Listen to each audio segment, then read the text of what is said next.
Hello po, ako po si Rafael Zion Velasco, grade 3 Donatello, at ito po ang tips ko po sa paghahanda sa kalamidad.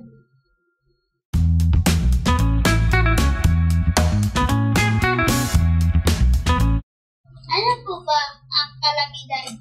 Ito po ay tumutukoy sa pangyayari o kaganapang dudulot ng malaking pinsala sa mga tao at kalusugan.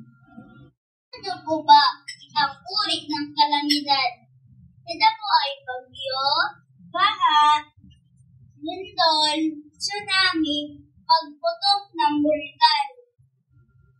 Ano po ba ang dapat nating gawing paghahanda bago dumating ang kalamidad? Ugaliin makinig sa mga balita, impormasyon tungkol sa lagay ng panahon o iba pang kalamidad.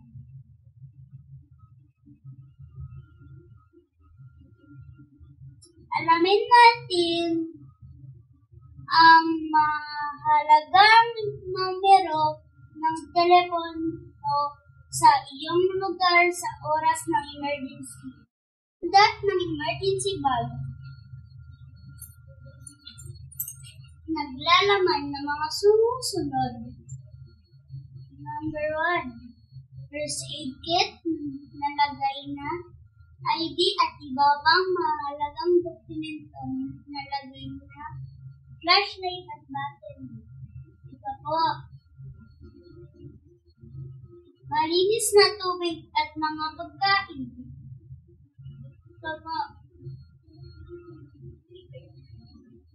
At mga damit. 1 hour later.